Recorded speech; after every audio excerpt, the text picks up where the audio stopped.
Buenos días, muchachos, bienvenidos. Gracias por conectarse. Vamos a dar un minuto más para que se acaben de conectar sus compañeros e iniciemos la sesión del día de hoy. Buenos días, profe. Buen día, Josafat.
Buenos días, profe.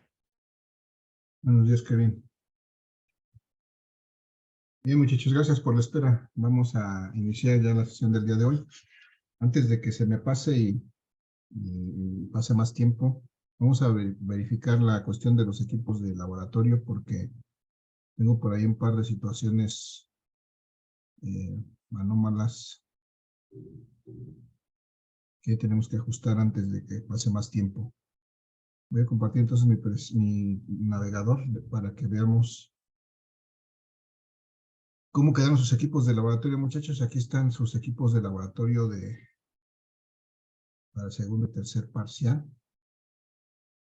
Aquí les pedí que me integraran su correo de Gmail. Algunos lo hicieron y algunos no lo hicieron. Entonces, los que no lo hicieron, pues tendré que pedirle a sus compañeros que les compartan el documento que vamos a utilizar para hacer los reportes de práctica. Aquí tengo nombres, supongo que estos no se anexaron a ningún equipo, entonces no están interesados en realizar laboratorio de física de segundo y tercer parcial, porque aquí siguen sus nombres. ¿Alguien se encuentra presente de los nombres que están aquí del lado derecho, sueltos?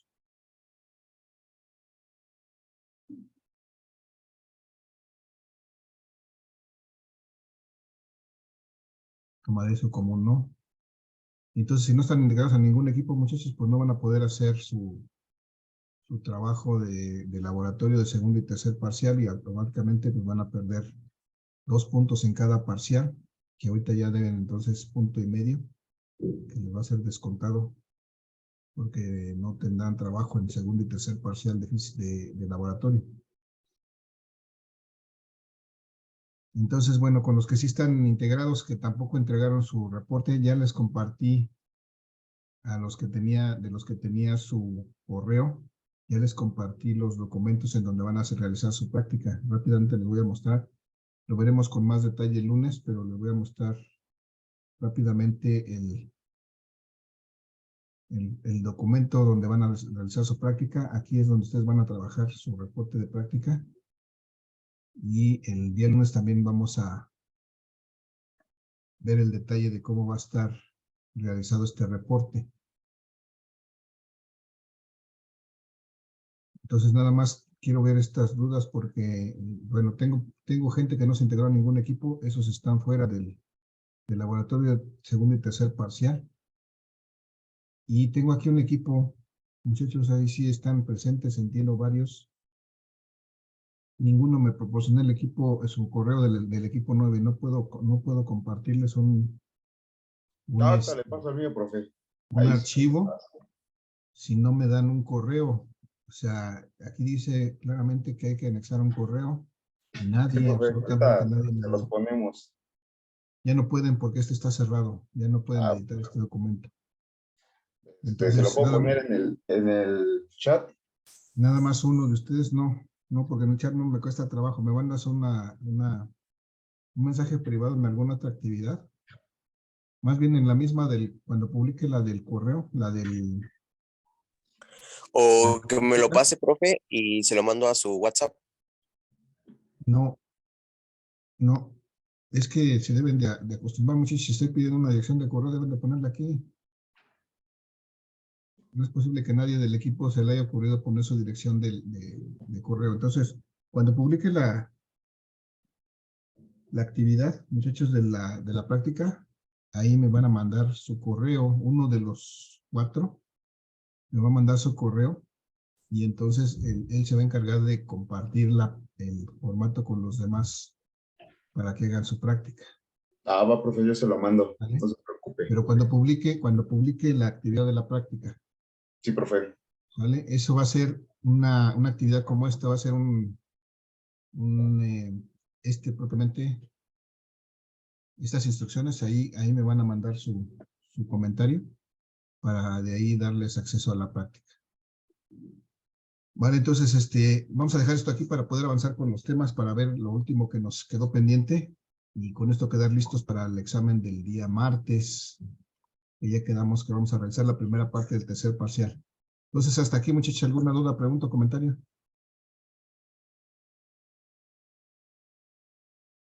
¿No? El lunes vamos a retomar esta parte, cómo van a realizar su práctica, pero ahorita vamos a darle prioridad, no el lunes va a ser el lunes, porque el martes va a ser el examen. ¿El lunes, profe? ¿Las dos cosas se van a hacer el lunes? No, el lunes vamos a ver esto de la práctica y el martes es el examen. Ah, ok, ya, perdón. Si el lunes Gracias. hubiera alguna duda, pues atendemos el mismo lunes para que el martes podamos hacer el examen. Pero el lunes vemos el detalle de cómo hacer la práctica. ¿Sale? Entonces, voy a dejar de compartir esto, muchachos. Voy a compartir la presentación para que terminemos el ejercicio que estábamos realizando el día de ayer del circuito mixto de capacitores. Y entonces, pues ya, y revisemos el último tema que es la variación de la resistencia por temperatura, que es hasta ahí donde viene incluido en esta primera parte del tercer parcial. El día de ayer estábamos haciendo este ejercicio, que es un circuito mixto de resistores, donde estábamos determinando pues todos los parámetros que lleva este circuito. Habíamos identificado primero dos pares de resistores que estaban conectados en paralelo y hicimos lo necesario para reducir este circuito, calcular resistencias equivalentes para 1, 2, por ejemplo, y para 3, 4, y ir reduciendo este circuito a un circuito más simple, que vimos que finalmente nos quedaba un circuito serie, en donde uno de estos elementos era el resistor 1, 2 equivalente, el resistor 3, 4 equivalente, y quedaba en serie con el resistor 5. Los tres quedaban en serie, con lo que pudimos calcular una resistencia total de este circuito. Esta resistencia total, pues, la obtenemos como están en serie, sumando las resistencias individuales. Llegamos a encontrar el valor de la resistencia total y al final representamos nuestro circuito de la manera más simple con un solo resistor que tiene este valor de resistencia total. Con eso calculamos nuestra corriente total de este circuito, que pues fue de acuerdo con la ley de Ohm el voltaje total entre la resistencia total, y obtuvimos nuestro valor de corriente total del circuito.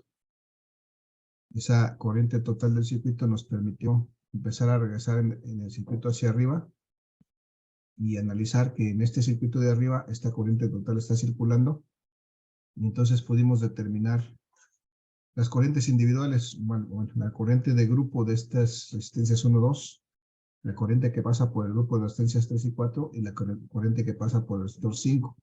Como esto es un circuito serie, esas corrientes son iguales, y eso lo expresamos en esta igualdad. Y ahí pudimos determinar solamente por las propiedades del circuito serie cuánto valen esas corrientes.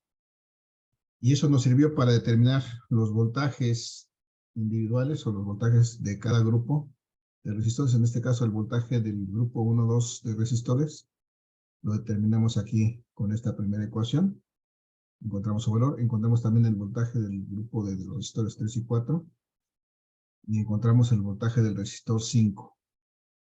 en pleno, desde luego, la ley de Ohm para eso. Verificamos que se cumplía, como es un circuito serie, se cumplía que el voltaje total era la suma de los circuitos individuales y hasta ahí nos quedamos.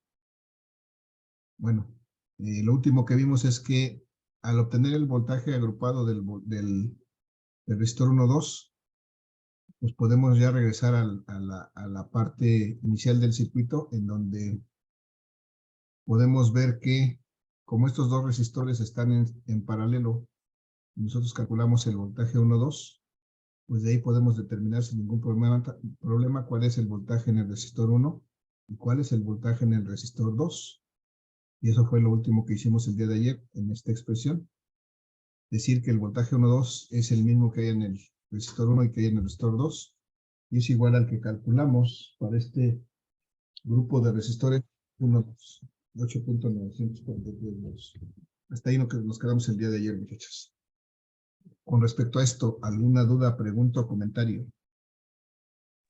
No, No, profe. profe. ¿No?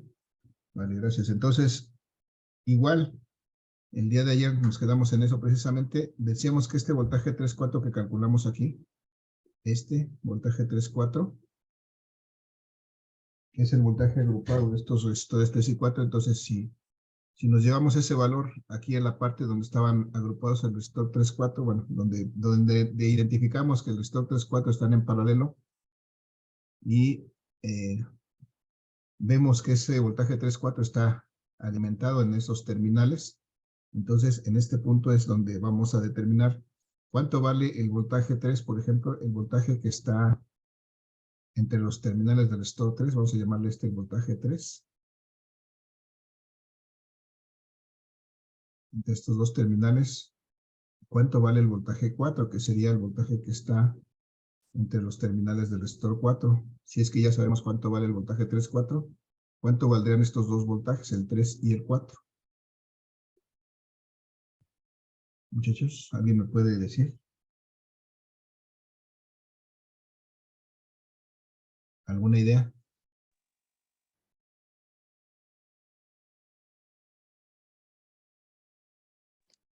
Ahí Sígueme. está, ¿no? Voltaje ¿Eh? 3.4 dice 23.3. Ajá, pero entonces hacemos lo mismo que hicimos en el caso anterior con el voltaje 1.2.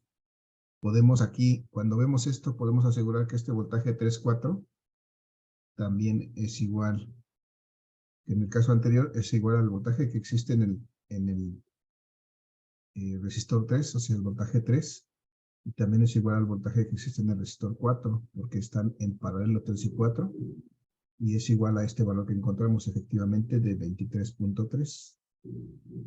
Entonces, aquí es nada más para que vayamos identificando cómo vamos a poder determinar estos voltajes. Si se dan cuenta, aquí ya no tuvimos que hacer ninguna operación para determinar estos voltajes, simplemente recordando las características de este circuito paralelo. Si estos dos están en paralelo y tenemos el voltaje que existe entre ellos, pues ese voltaje es el mismo para cada elemento del circuito, de acuerdo con la característica del circuito paralelo. Entonces ya podemos poner aquí los valores del voltaje 3 y el voltaje 4, que sería el voltaje 3 de 23.3 volts y el voltaje 4 igual de 23.3 volts. Y ahora sí, que ya tenemos todos los voltajes, lo único que nos restaría es calcular las corrientes, la corriente 1, 2, 3 y 4. Son los que nos falta para este circuito. Nos vamos a encimar mucho si lo dejo aquí. Voy a adecuar un poquito la presentación, muchachos. Pero mientras vayanme diciendo cómo vamos a calcular la corriente 1, por ejemplo, ¿a qué va a ser igual la corriente 1? Voy a dejar de compartir tantito. ¿Cómo puedo calcular la corriente del resistor 1? ¿Cuál sería la ecuación que debo utilizar para calcular esa corriente? ¿Y el voltaje 1 entre la resistencia 1? Así es. Vamos a hacerlo ahorita. Permítame tantito. Nada más voy a adecuar la presentación para que podamos hacer esos cálculos ahí y no quede muy encimado. Permítanme un momento.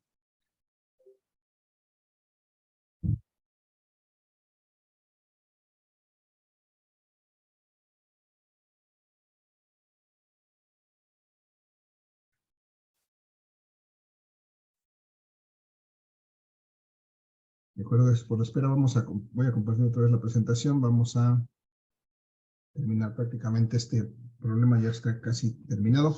Nos decía, no sé, Kevin fue, sí, efectivamente que aquí podemos calcular la corriente 1 simplemente, pues, recordando que debe haber correspondencia de los valores.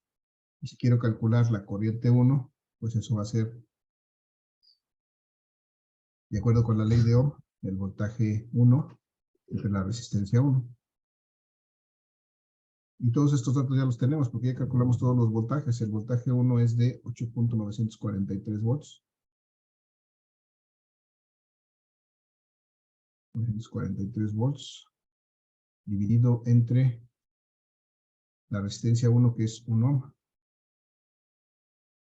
Si hacemos esta operación, obtenemos una corriente para el caso de la corriente 1 de 8.943 amperes.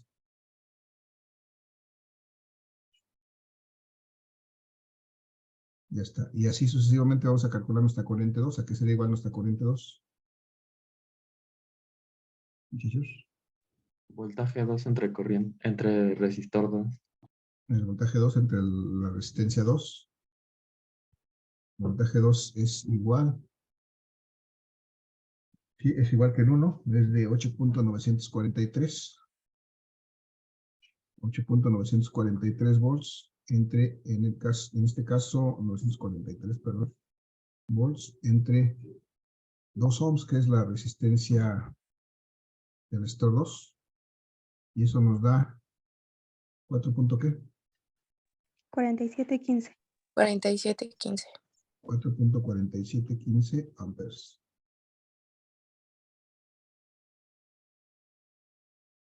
Esa es la corriente 2 y así sucesivamente vamos a calcular la corriente 3 y la corriente 4. La corriente 3, por ejemplo, muchachos, aquí es igual. Es el voltaje 3 entre la resistencia 3. Y tenemos el voltaje 3 de 23.3 volts. Y la resistencia 3 de 3 ohms. Cuéntanos de eso, por ejemplo, muchachos, 23.3 entre 3. 7.76. 7.76.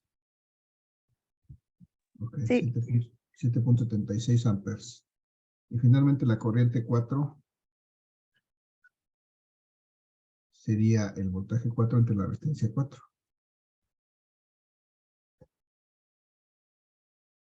Y también serían 23.3 volts entre los 4 ohms de esta resistencia 4. Hacemos esta operación. 5.82. 820. 5.82 amperes, ok. Y bueno, ya tenemos con eso todas nuestras corrientes, ya tenemos prácticamente resuelto este problema. 8.943.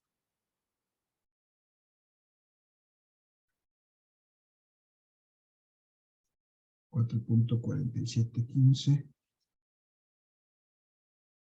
Lo que restaría sería calcular energías, perdón, potencias y energías. Pero vamos a calcular solamente potencias para ahorrar un poquito de tiempo.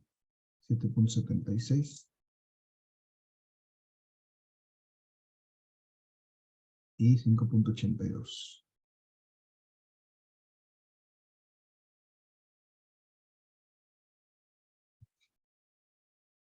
Y entonces, muchachos, si quisiéramos calcular las potencias para este circuito, tendríamos que empezar a calcular las potencias individuales. Por ejemplo, la potencia 1, ¿cómo la podemos calcular? ¿A qué sería igual? ¿Recuerdan El cómo calculamos voltaje la por la potencia? corriente. Así es, el voltaje por la corriente. En este caso, voltaje 1 por corriente 1. Y el voltaje 1 es de, aquí lo tenemos, 8.943.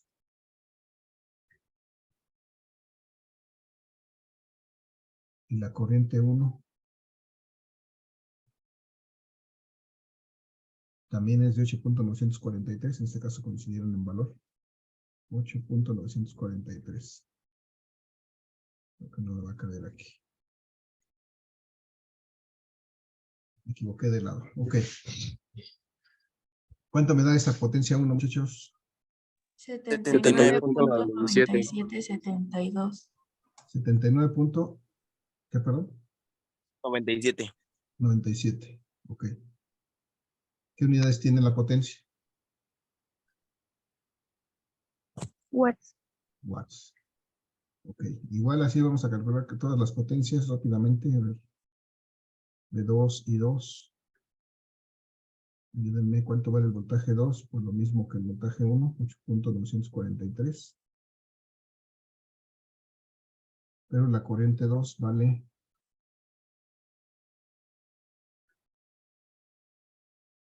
4.4715. ¿Cuánto me da? ese 39. producto? 8. 29 punto, ¿qué, perdón? 98. 98. Sí, profe. Ok, gracias. Y sucesivamente la potencia 3, voltaje 3, corriente 3, que son 23.3 el voltaje 3. La corriente 3 la calculamos en 7.76 amperes. ¿Y cuánto me da ese producto? 180.88. 180.80. Perdón, me perdí 180 punto. 80. 80. Ok, 0.8 watts. Y la potencia 4 también B4 por corriente, B4 por I4 de 23.3 el voltaje 4 por la corriente 4 de 5.82 amperes.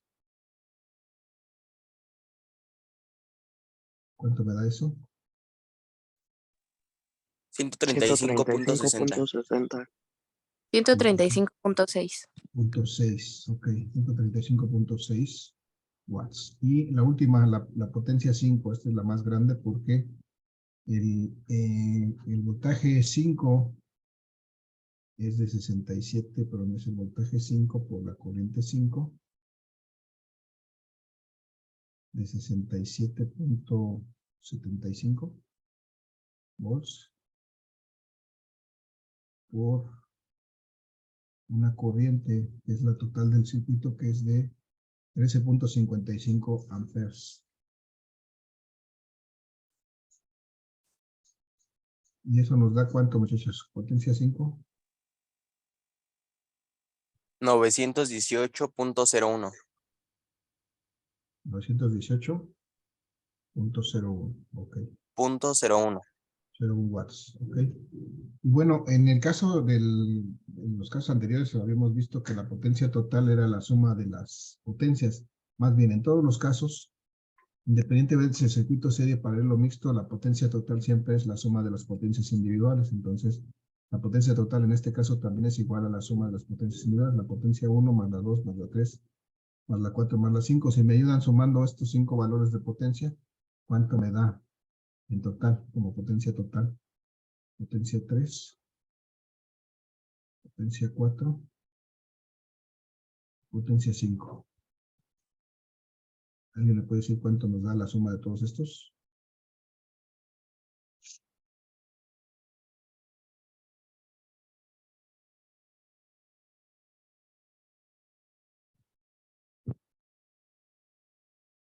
¿Cuánto salió, muchachos? 1354.36. 1354.36. 1354.36.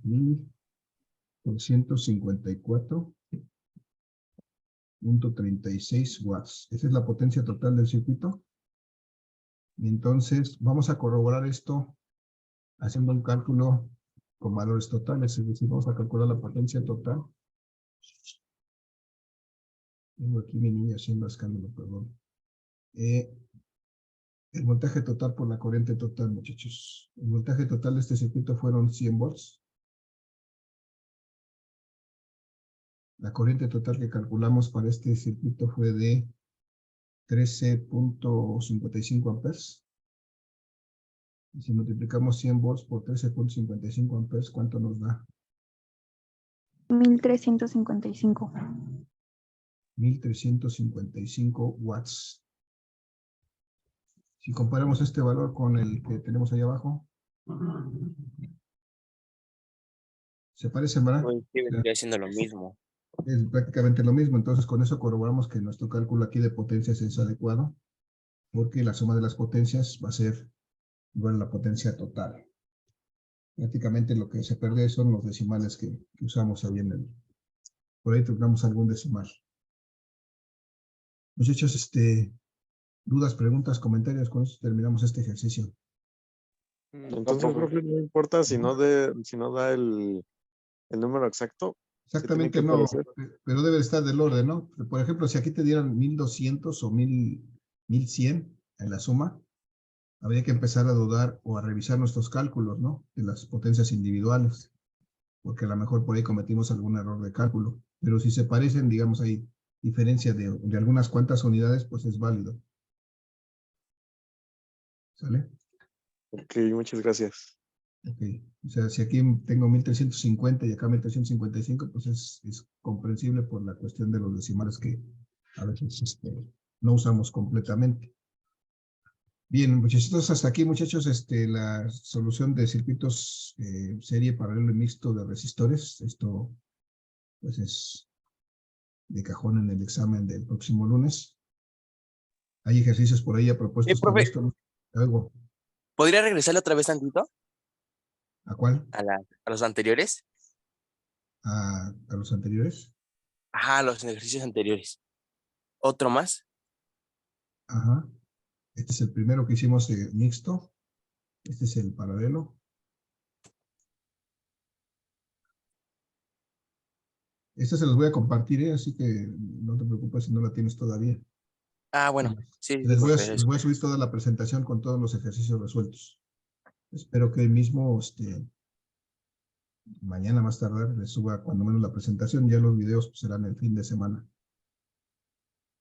Sí, profe, muchas gracias. Pues les comparto esta Profe. presentación. Tal, sí. Yo tengo una duda con respecto, bueno, tengo una duda con un dato. Yo busqué en internet lo de una caloría. Sí. Ya ve que en la tarea de los ejercicios de calor pide hacer la conversión de joules a calorías. Ajá. Me sale que una caloría tiene 4.186 joules. Sí está bien. Bueno, es que a mí no me daba como tal el resultado de... O sea, había variación. O sea, sí da lo mismo, pero no exactamente el que pone usted. No sé si el dato que busqué está mal. No, está correcto, 4.186 joules, sí está correcto. Pero Ok. te digo, si es una variación de algunas unidades, pues eso puede ser cuestiones de cálculo, ¿no? Igual nuevamente que se pueden deber al uso de los decimales, a que algunas cantidades se truncan, pero si te da una variación, por ejemplo, de 5 a 10 unidades, pues yo creo que es válido. Si te da una variación de 200 o de 100, pues ahí sí ya algo está mal, ¿no? Sí.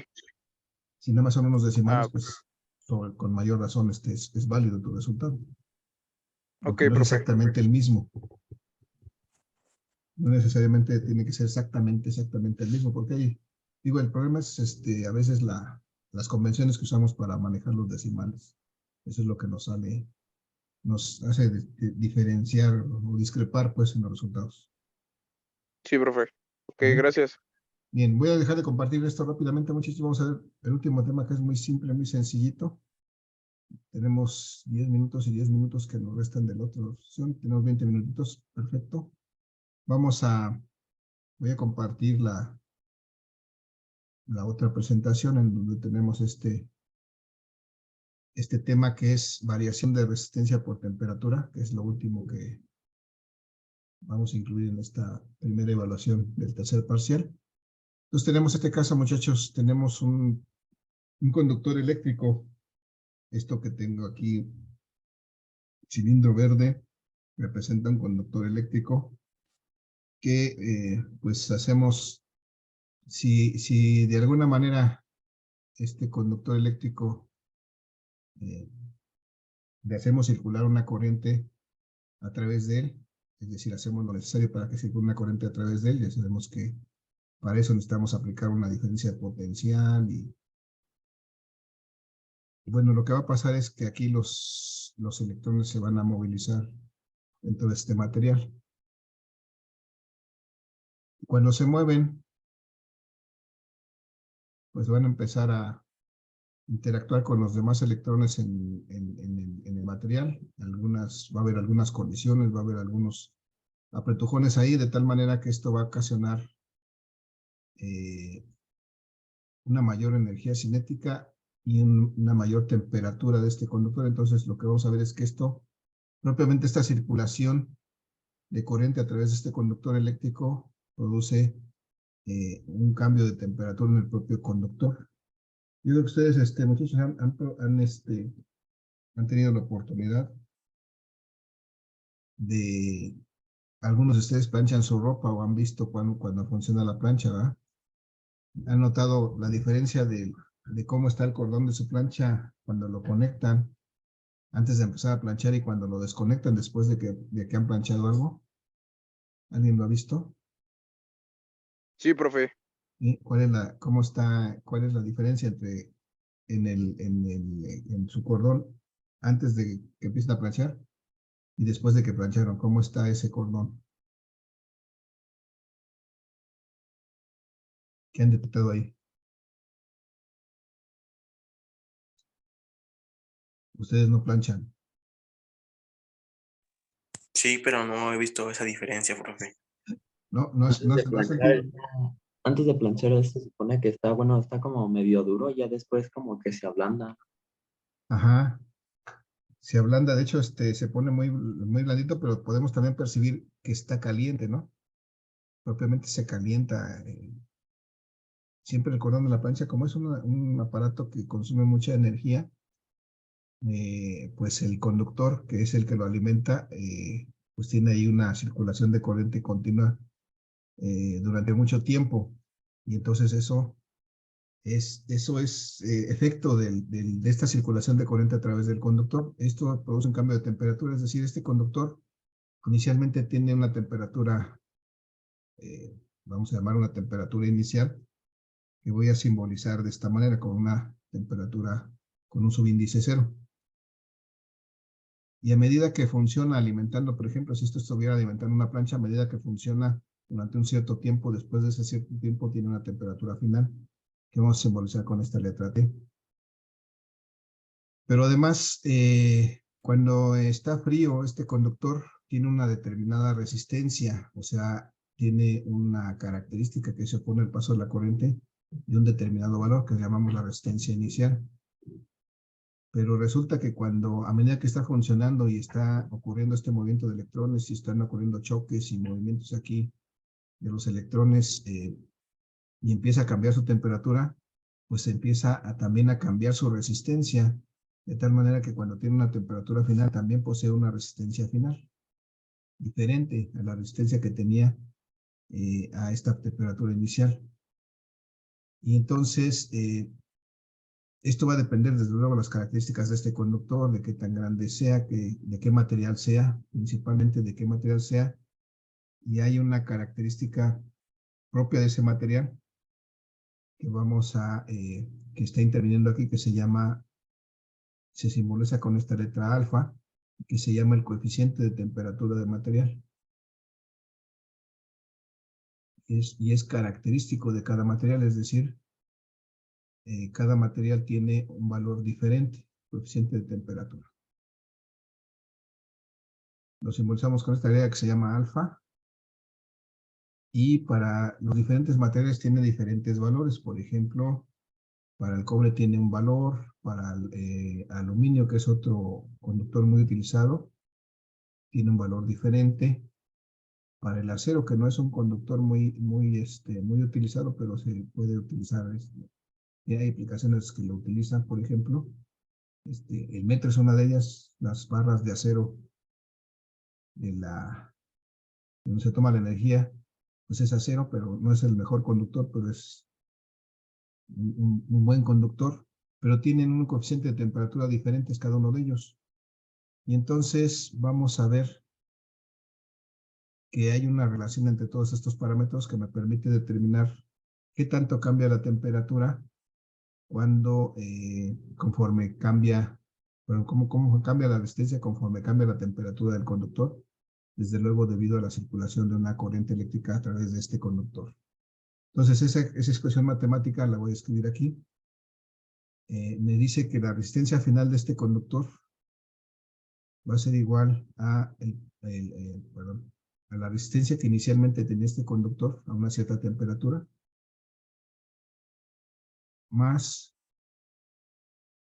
el producto de la resistencia que inicialmente tiene este conductor por esta característica que es su coeficiente de temperatura por la variación de la temperatura. Es decir, que tanto cambia la temperatura. Vamos a recordar, muchachos, esto sí lo hemos visto, que es una variación, en este caso, la variación de la temperatura, ¿a qué correspondería? ¿A qué sería igual esta variación de la temperatura? A la temperatura final menos la temperatura inicial. Efectivamente, la temperatura final menos la temperatura inicial, esa es la manera en que podemos determinar esta variación de la temperatura. Y bueno, esta ecuación me permite calcular cuál es la resistencia final de un conductor si su temperatura varía entre ciertos valores, ¿no? Si hay una cierta variación de temperatura, desde luego va a depender de qué tanta sea la resistencia inicial de ese conductor, desde luego, pero además de cuál sea el coeficiente de temperatura de ese material. En este caso, si suponemos que este material es cobre, pues este material tiene un cierto coeficiente de temperatura determinado. Si alguien me ayuda, muchachos, si puede consultar por ahí a Google y le puede preguntar cuánto vale el coeficiente de temperatura del cobre. Y me da ese valor, por favor. Coeficiente de temperatura del cobre.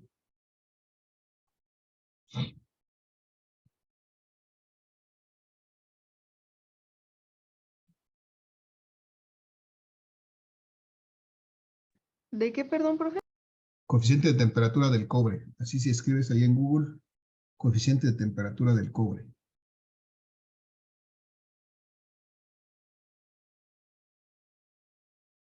¿Qué número les dice? ¿Cuánto dice que vale la coeficiente de temperatura del cobre? 0.0068. No me suena. 3.9 por 10 a la menos 3. Exactamente, ese sí. Como que te dio otra cosa, sí, habría que revisar. Es 3.9 por 10 a la menos 3. ¿Qué unidad es Citlali? K menos 1. ¿Cómo, perdón? ¿Marca así? ¿K a la menos 1? ¿En centígrados sería? Ajá. Serían Celsius a la menos 1. Puede ser que esté así o pueden ser así. Celsius a la menos 1. Las dos son válidas. Recuerden que las escalas, las dos escalas son centígradas. O sea, se basan en divisiones de 110 grados. Lo único que cambia es digamos, el 0 que está marcado, pero normalmente lo vamos a utilizar con escala centígrada porque es la escala más cotidiana, digamos.